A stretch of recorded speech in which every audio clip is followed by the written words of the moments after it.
Today's laptop is something special that I think more people need to pay attention to. This is the ASUS ZenBook S13 OLED UM5302 and it is equipped with the latest AMD Ryzen 6000 series mobile chips. Some of you might see this laptop and say, hey, it looks awfully familiar to another laptop that we have reviewed recently, and I call that laptop near perfect. And that is the ASUS ZenBook 14 OLED UX3402. And you're right, in essence, this is an AMD version of that laptop, more or less. And in this video, we'll take a look at what's the difference and why I think this laptop is also near perfect, but it's not necessarily better than the other laptop. Let's get through the reasons why.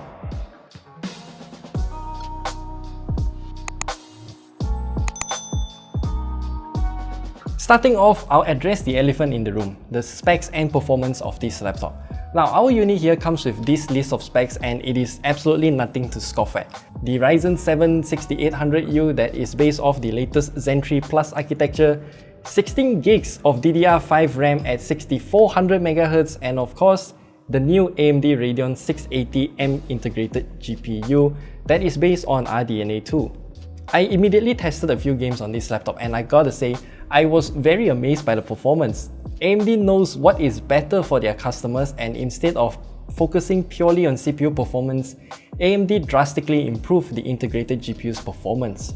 I'm talking about consistent 30 FPS and above while playing games like Halo Infinite at the lowest graphical settings.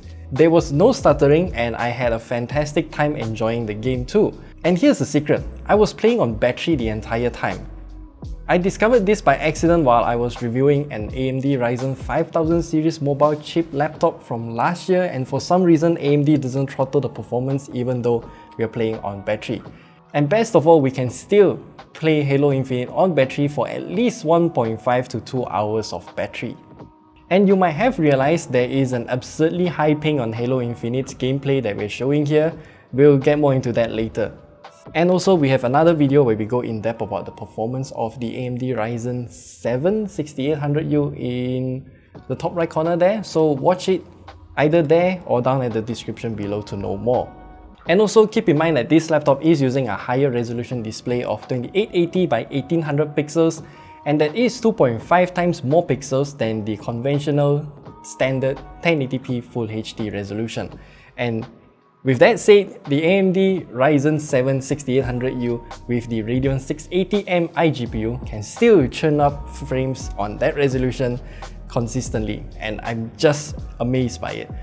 Also, keep in mind that this chip only consumes a total of 28 watts of power.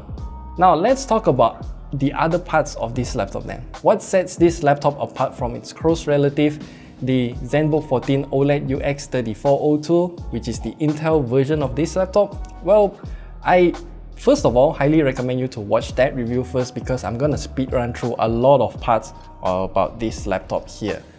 So firstly, we'll go back to the screen. This is an OLED screen with the aforementioned resolution of 2880 by 1800 pixels in resolution, but it is locked at only 60Hz maximum.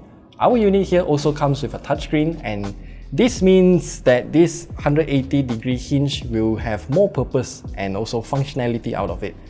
The color accuracy of this laptop screen is also fantastic, as it covers 99.55% of sRGB and 98.73% of DCI-P3 color gamuts. And it also has an OK level of Delta E. The maximum brightness is also capped at around 320 nits of brightness, which is definitely not good enough for under direct sunlight, but it's good enough for indoor usage. And secondly, the design.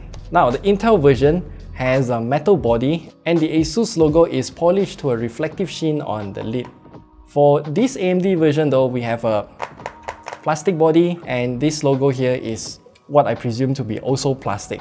It's a more minimalist design and much lighter in weight as well because it's made out of plastic, but it doesn't have the same level of durability as the metal version of this laptop. Personally, I'm fine with plastic build just because it's lighter in weight. Both the keyboard and trackpad are also identical among the two different versions, so I'll skip all of this together. The ports are different though. You see, we have a total of 3 USB Type-C ports on this laptop and they all go up to 10 gigabits per second each. and that is to say they are using USB 3.2 Gen 2 standards. However, in our review guide, it also stated that ASUS will provide another firmware update for this laptop to update those USB ports to USB 4 standards. And this is a feature that I would like to test out, but unfortunately I do not have any USB 4 devices with me, so I can't really test that. With that said, I think having USB Type-C ports on both sides is good since I can plug the charger onto either sides to charge it, but that also means that I need to bring a dongle if I want to use with some other devices that are still using USB-A connectors.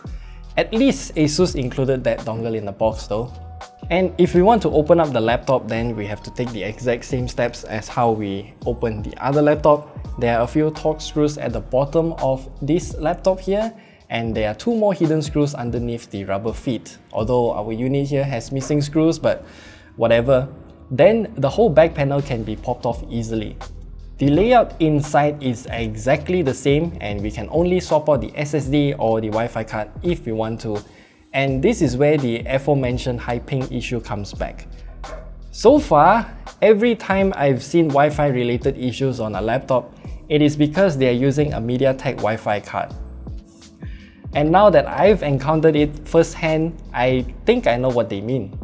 And lastly, the battery life. I think it's pretty much comparable with the Intel version of this laptop, and at the silent power profile at 55% of brightness, I can get somewhere around 6 to 7 hours of battery life, but that also depends on what I'm viewing during that few hours.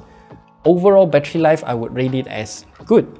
It also comes with a 65 watts charger inside the box, but once again, I never use it since I have my own Ugreen 100 watts GaN charger, so I use that to power up the laptop for this entire duration of the review. So in conclusion, I previously called the ZenBook 14 OLED UX3402 with the Intel Core i7-1260p as the near perfect laptop. Then is the ASUS ZenBook S13 OLED UM5302 that we have here, a near perfect laptop as well. Well, not exactly. As an ultrabook, the performance is absolutely magnificent.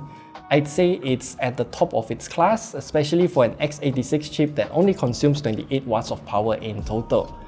The build quality is something that you may or may not prefer since it's lighter in weight, but it is made out of plastic. And it also has the 60Hz touchscreen OLED.